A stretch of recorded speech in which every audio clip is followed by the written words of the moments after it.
Hi folks, Todd here, and we are going to Kings Mountain Battleground today. It's an overcast day. It actually feels great. It's probably around 70 degrees right now. Didn't realize it would be this cool this morning. So, but yeah, we're heading up to Kings Mountain Battleground. I had talked about it before, and let's go do this. We also did the Alamance Battleground too. So check that video out. At the end of the video, I'll have a link to it so you can see that as well. But yeah, let's go do this and enjoy the video. Thanks.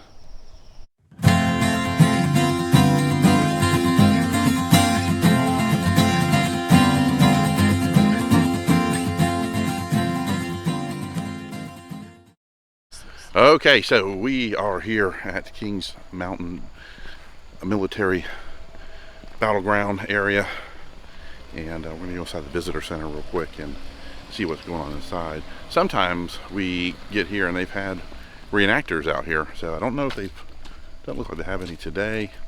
And Connie's with me. Say hi, Connie. Hey. Here she is. So yeah, we're gonna go inside and check out the visitor center first and let you guys look inside there and see what they have to look at history-wise. They have some cool stuff in there, so let's check it out. And this is the visitor center. They've got a theater inside too, a short film that you watch of the battle, the history of the battle.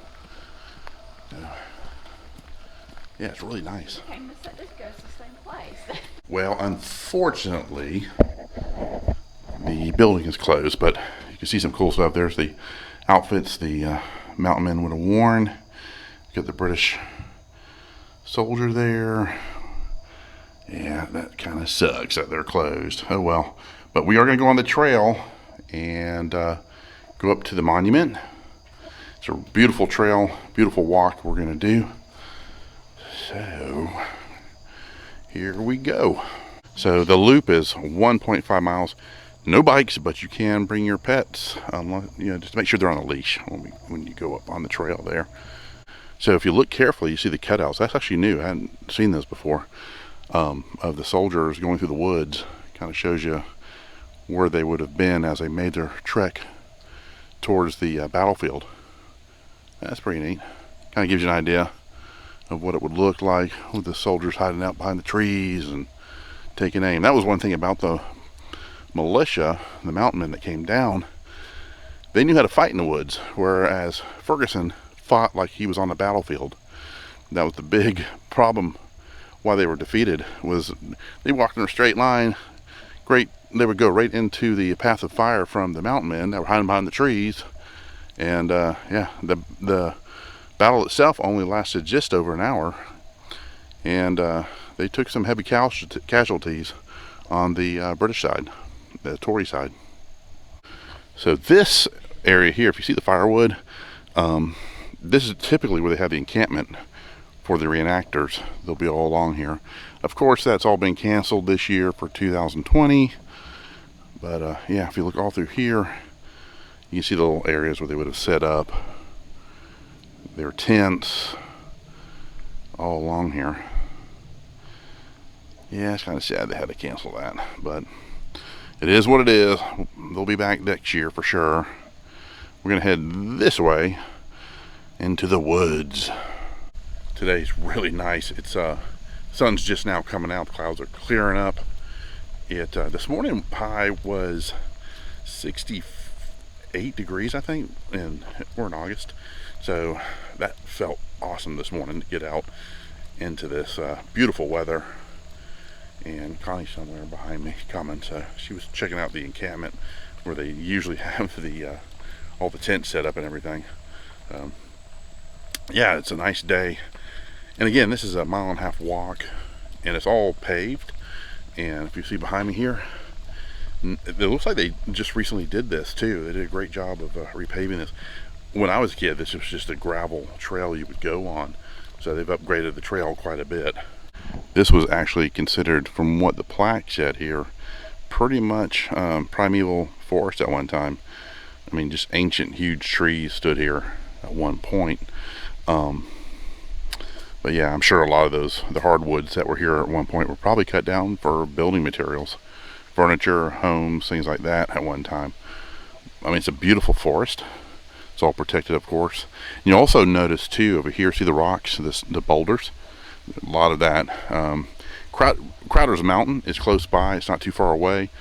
If you look at Crowder's Mountain nearby, looks like it was an ancient volcano. So, which I'm sure these were tossed about millions of years ago.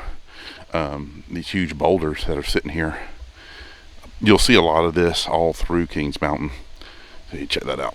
So these would have been excellent hiding spots too, for cover all through the area. So yeah, a lot of the mountain men who were approaching the battlefield, and we'll see as we go closer and closer up to that area where the actual main confrontation happened between the British, the Tories, and the mountain men happened. As we head further into the woods, it's a nice breeze. It feels great out here. So here it says Colonial Road. What that means is this pathway here, we're not going to go down it, but would have led to other little hamlets, little villages, things like that throughout North Carolina. So you'll see a lot of these are still there. A lot of hikers do take them, kind of like the Appalachian Trail. This is definitely a beautiful walk. A little creek here with the beautiful little rocks, the river rocks. Yeah, this is a really nice nature walk. So all through the woods here. So if you just need to get out of the house and you live not too far away, if you're in Charlotte or close by, it's not a bad drive at all. It's exit 2 off of I-85, and from there it's a pretty direct shot as you get off of exit 2, and you just go right to the battleground, to the national park. And here come the dogs. We talked to them early in the parking lot. They're all adopted rescues here. They're beautiful babies. Doing a quick video of your dogs. Okay. They look awesome. Of course, we love dogs. We have 7 of our own.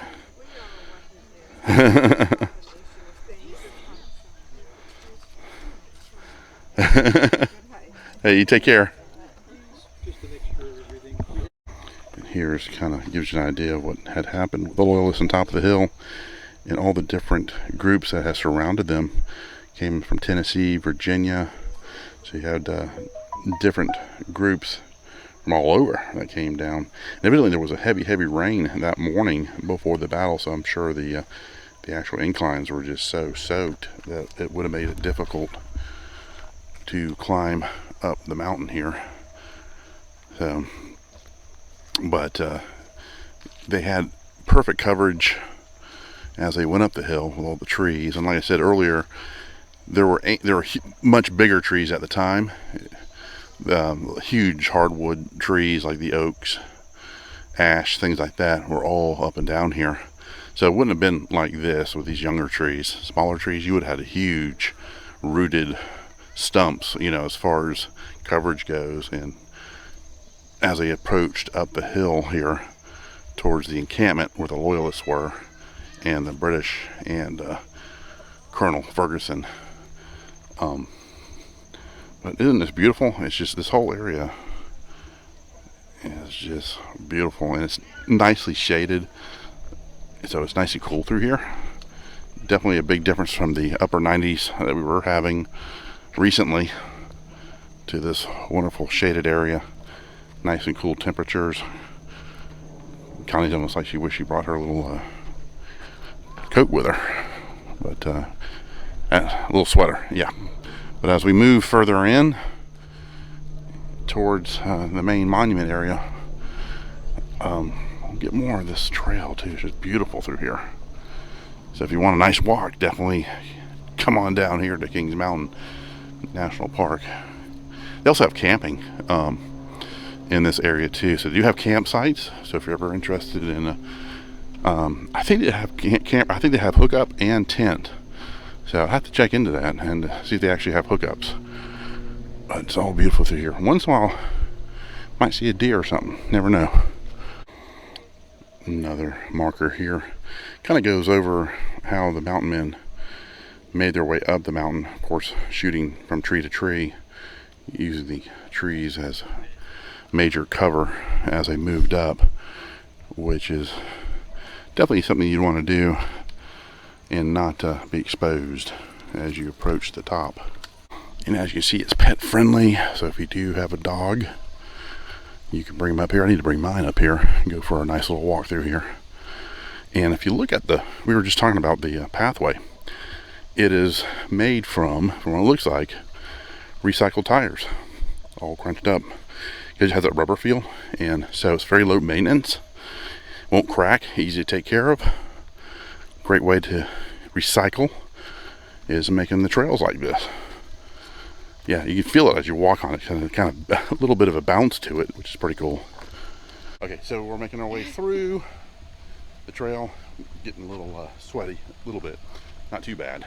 But when we're done here, we're also going to see if they have the little village opened up too, the little colonial village that's down the road, little farmstead, and check that out. So stay tuned for that near the end of the video. So as you can see here, we're getting higher on the trail. The creek's way down there now, so we're slowly making our way up to the top. So this is one of the obstacles they would have climbed up to face the British forces, and they would have headed that way, and that's where we're going. So we're going to round this bend here and start going up. So it's a great walk. Burn some calories off. And from Charlotte, from where we live, it's about a 40-minute drive. Didn't feel like it because we're on the interstate most of the time. Headed this way, so it's a nice little, I wouldn't even say day trip, I would say probably a half a day trip. Crowder's Mountain is close by, so you could actually do this and go to Crowder's Mountain, hike up Crowder's Mountain, get some awesome views up there. Be sure to bring your camera, get some cool shots. I'm going to check this out here. So a lot of the mountain men, or woodsmen they called them as well, were pretty much told, govern yourself. In other words, take cover, fire, take cover, hit what you can, take out as many as you can as you moved up. A lot of these guys were hunters, so a lot of them had a great advantage over the British as far as long range shooting. The British smoothbore rifle only had a 75-yard distance, whereas the musket that the woodsmen or the mountain men would use had a 200-yard range. So a lot of these guys were used to hunting their deer and stuff like that. So yeah, it was pretty cool that they were able to. That's one reason they won pretty quickly too, because they had the upper hand as far as the range goes. So Connie corrected me on the range of the mountain men rifle. What was that, honey? 300-yard range. A 300-yard range, not a 200-yard range. Okay, cool. So the Loyalists, the British, were not prepared for this terrain. They wore heavy wool, cotton, stuff like that, whereas the mountain men were ready for this environment. They wore a lot of leathers, lighter cloth, and a lot of the leather they wore was oil treated, so if they were to face certain weather elements, like that morning when it rained, they were ready for the battle, whereas the British were probably soaked in their wool clothing that they wore in their uniforms. So yeah, you have to be prepared for a change of environment, and they definitely weren't prepared for this. They were ready for winter. It was October 7th, but still you had very mild weather. It wasn't cold yet in October. It doesn't get really cold here until probably December, a really deep cold. So they weren't prepared to fight. So there are many occasions as the mountain men, especially from Tennessee, would charge the mountain. They were confronted with the 17-inch bayonet that a lot of the Tories and British soldiers had, and they chased them down several times. But there came a point, these were huntsmen too, so they knew how to wield their daggers and bayonets, things like that, and axes. So there came a point where they actually turned around and faced them as they charged up the mountain. So that's pretty cool. They had a lot of courage, that's for sure, to face the regular trained military. So we're going to head towards the Hoover Monument. This is where President President Hoover came and dedicated Kings Mountain, and I will post a picture of that dedication. They usually have it in the museum up front, but unfortunately we can't go to it. It is closed. Thank goodness the bathrooms are open outside. But let's go up here. We'll check it out. They actually might have a picture of the actual ceremony. So here is a picture of the presidential recognition of the state park for the battle. 70,000 people showed up on October 7th, 1930. So you see them all. I'll get a better picture of that as well. The actual placard. This would have been where the stand would have been, where Hoover would have addressed everybody in the centennial of the battle in 1930. So that's pretty cool. So we are now ascending up into the monument area. So it's pretty steep incline that you go up. So we made it to the top, and we got a little bit more to go, so we decided to sit down and take our breath. It was a straight up shot near the end there, so yeah, you'll lose your breath a little bit if you're not in shape like we are not in shape. So, but yeah, it's a good walk. Burn those calories off again. So yeah, sitting there on the bench. I'll pan around here. So there you go. So yeah, up that way is the main monument. So we'll head up there in just a minute. As you see, it's a little clearer. This is actually where the encampment would have been for the Loyalists and British.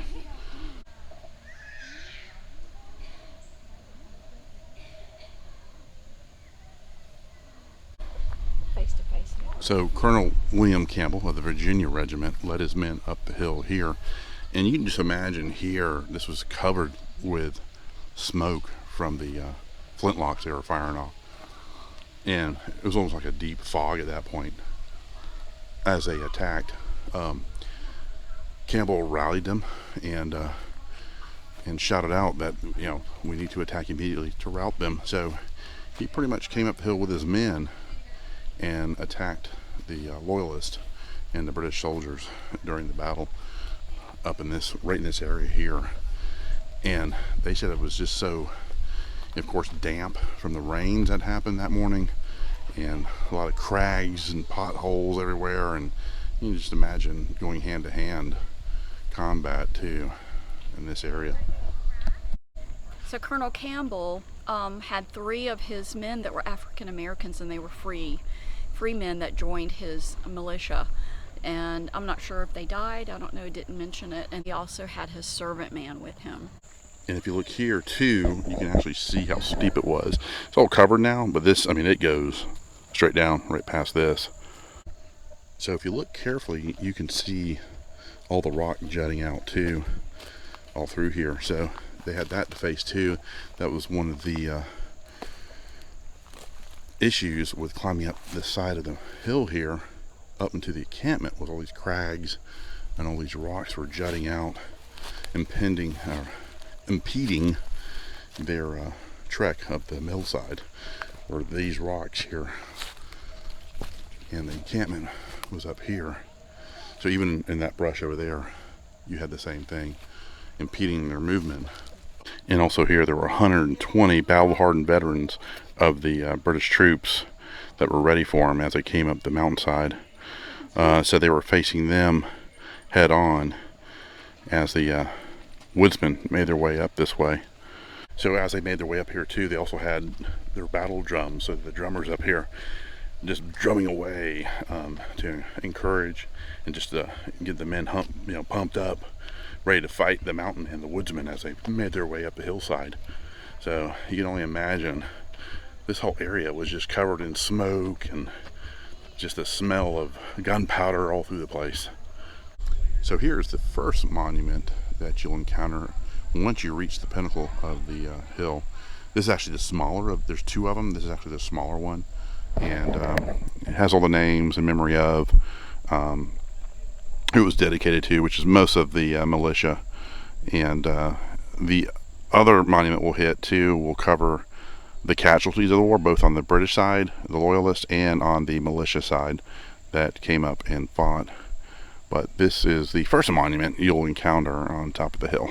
In memory of the patriotic Americans who participated in the Battle of Kings Mountain, this monument is erected by their grateful descendants. And a lot of historians now are believing this was the major turning point during the Revolution. As you see here, the tide of the battle turned in favor of the American colonies. So yeah, this was a major turning point, because soon after this battle, Cornwallis, who was in Charlotte, his headquarters was there, pretty much retreated towards the coast and eventually surrendered in Yorktown. And this part here says, here on the 7th day of October 1780, the British forces commanded by Colonel Patrick Ferguson were met and totally defeated by Campbell, Shelby, Williams, Cleveland, and Sevier, and their heroic followers from Virginia, the Carolinas, and Tennessee. And if you notice, Shelby is actually and Cleveland are actually towns in North Carolina, and Sevier is actually a town, Sevierville, which is actually near Pigeon Forge and Gatlinburg. So his namesake is right there. So he was one of the commanders here at Kings Mountain that led the troops from Tennessee. Check that out. This incline was steep. Like I said, see the rocks all through there. Rocks jagged coming through the mountainside here where they would have ascended to the top. So it was pretty steep. It was wet too, so it wasn't only just the rocks you had to worry about. You slip and bust your butt coming up the side here. The sun is finally coming out. I mean, it's just a beautiful walk through here. You're heading down towards the main monument this way. I don't even think the video does it justice there. It's just a beautiful walkway. So this little monument was erected here to honor Colonel Asbury Coward, soldier, patriot, educator. President Kings Mountain Centennial Association acknowledged the inspirational force in perpetuating the glory and importance of the Battle of Kings Mountain. Finding enemies on all sides, Major Ferguson called for defensive ring facing outward along its quarter-mile long ridge. 90% of the Tories who fought here did not wear the King's red coat. In the war-torn Carolina backcountry in 1780, allegiances were bitter, confused, and sometimes fluid. Some men did switch sides, even during the heat of battle. After all, the foes were firing uphill at them were their own neighbors and brothers. So you can imagine, okay, we're losing, time to switch sides. So yeah, that probably happened quite a bit during the Revolutionary War. So yeah, you better switch sides now, because you're losing. So this picture here will definitely give you an idea of what it may have looked like on top of the hill here. So it came to a point where there was troops on either side. So you got guys getting caught in the crossfire. So you had the British in the center, then you have militia on one side, militia on the other side. So sometimes you probably would get friendly fire. So yeah, that's not good. And as you can see, this one is really nice. Probably 3 times bigger than the other monument. Did a great job on this one. Beautiful. Kind of reminds you of the Washington Monument. So here are the American forces here. So if you wish to pause it and kind of look at the names, get a little closer there so you can see it. So yeah, pause it here and you can see all the American forces. And just below there, they do have the British forces here. Just on the very bottom, Major Patrick Ferguson and Captain Abraham de Peyster. I'm probably messing that up, but yeah, pause it here if you want to see and read all the names here. And of course, he was major at the time of the battle, so after the battle, he was promoted to colonel, and that was Colonel Patrick Ferguson. And here's another dedication here. On this field, the Patriot forces attacked and totally defeated an equal force of Tories and British regular troops. The British commander, Major Patrick Ferguson, was killed, and his entire forces was captured after suffering heavy losses. This brilliant victory marked the turning point of the American Revolution. So here too, you could pause it here. Shows you the soldiers who were killed and wounded during the battle. 24 unknown. That's interesting. And these are from both sides, both for militia and Tory and British troops. There's a spider up there on the monument. He's right there. See him? Big guy. Okay, so he's a little bit up there. Yeah, this is a good sized monument.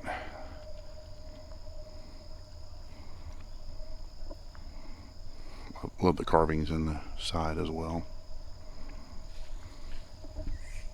So Patrick Ferguson, when he died up here, he was only 36 years old and was shot off his horse and dragged. But at that time, he took from 8 to 9 slugs, pretty much. Can you imagine being hit by a musket 8 or 9 times? So he wore this. He was pretty much a target. Made himself a target wearing that duster. And I mean, he had a pretty long list of battles in the West Indies, and he was also a renowned marksman. He also made the breech flintlock. He invented that, where you actually load at the top, which is pretty cool. And a lot of the rifles the guys were using, or muskets they were using at the time, was that particular rifle. So he was an inventor too. So he was also of Scottish descent, which was interesting too. So we were talking about Outlander, and the author was up here about 1.5 years ago. So hopefully in Outlander they're going to cover this battle as well, which makes complete sense since they did Alamance. This would be very cool to have this reenacted with Jamie and some of his Scottish allies from Fraser's Ridge. That would be very cool. So we are heading downhill now. Up ahead is Major Ferguson's resting place, and supposedly his mistress was with him and died as well and is buried with him. We're almost there. So this is Major Ferguson's resting place here. Ever since the war, 1780, October 7th, he was shot off his horse, I believe, twice. But this is where he rests now, ever since then. So he is he's from Aberdeenshire in Scotland. So he was born in 1744, died in 1780. He was the age of 36 years old. So this particular monument was erected on October 7th, 1930, during the dedication. So you can read that there. And like I said, evidently his mistress is buried with him here, under all these rocks and stones. It's a beautiful area, though, to have your grave here, amongst all these trees in this beautiful forest of Kings Mountain.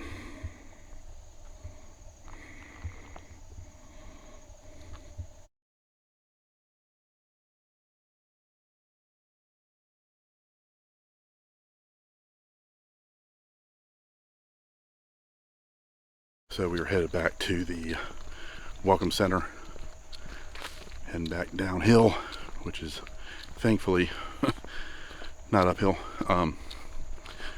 So I hope you enjoyed our adventure. And like I said, we're going to see if that little colonial village farmland or farm homestead is open down the road here. Probably not. I'm not sure. So we'll check it out in just a minute. So soon after the battle, a messenger was sent to Philadelphia to get word to George Washington that Kings Mountain was victorious for the militia and the mountain men who came down to fight. So it took 3 weeks until he actually found out about the battle. So yeah, right here it talks about how they pretty much, in the midst of everything in the woods, they did what they could to the Tories to bury their dead, and they used the surrounding materials, just logs and rocks, to cover them up. Several hundred men with wounds, tending friends and foe alike. At dawn, long line of prisoners stumbled away under guard. So there were over, at that time, 800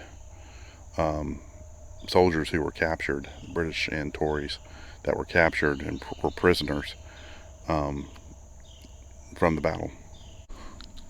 It's just too bad that the visitor center's closed right now, because they have really cool artifacts in there too from the battle, and uniforms, and a cool diorama of the actual battle inside. So when everything reopens, we'll head back here and we'll do another video of the visitor center, so you guys can see the inside of it and all its cool artifacts.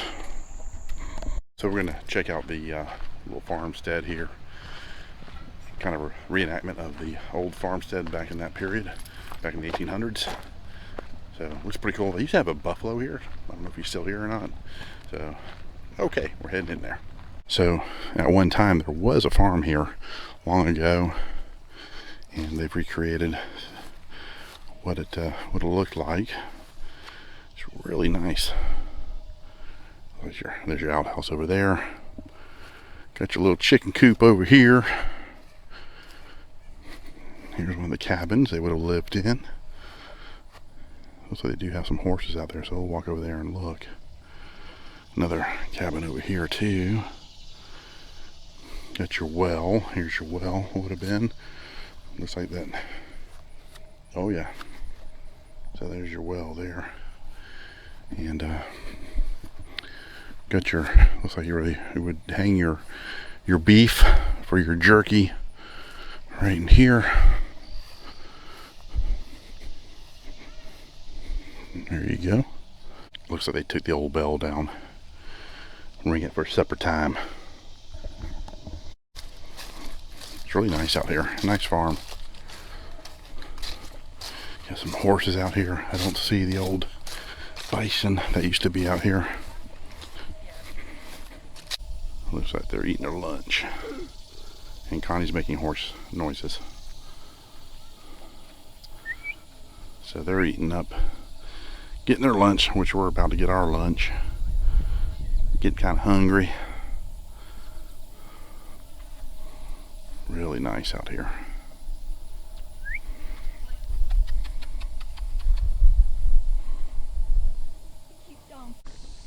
And this is the old cotton gin here. They would process the cotton. A little history about the cotton there, and what they would do with it and how it would work.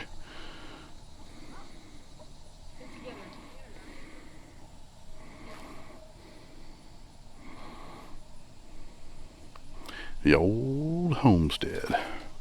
Kind of reminds me of a Little House on the Prairie. The cabin up here looks a lot like the one they would have lived in the show too. So it was pretty normal. That's the way the architecture was back then. Very basic. Of course, you see there's no windows mostly, just because during the very cold winter months you would definitely want to keep as much heat in as you could. Connie's over there looking at the grapes. Is the grapes or is that olive? Is that grape? Okay. They look like grapes. Yeah, yeah. I'm not sure if there's olive or grapes. It's not an olive. No. They say This is a muscadine. that might be what it is. Yeah, that's probably what it is. Little pastures over here too.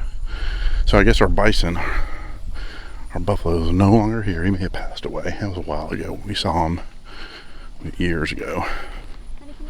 So here's the house here. And Connie wants to head back to the car, so we're going to head on out. But I thought I'd give you a quick overview of the homestead. It actually says private residence, so I'm guessing it's occupied. Yep. Interesting. Yeah, yeah. If only they had that back in the day, they would have loved it. Have the air conditioner going on. So I guess like some of the reenactors live there, because they do have a park ranger that lives on site too, but he has a much nicer house. Not to say that's not nice. I'm sure that's well built. So, but yeah, this is the farmstead. So we're gonna go get some lunch, head on back home. Heading back now, get some lunch, head on home. So please subscribe, like my videos. If you watch my videos, please like them. I'd really appreciate it. So, but please subscribe too. And we'll see you soon. We've got some new adventures coming up. And yeah, it was a fun day today. What was nice is it was nice and cool. So, and not as hot as it has been. So this morning we woke up at 67 degrees. So that was nice. So, yep. So we'll see you soon. And take care. And just stay tuned for new content coming out soon. Bye-bye.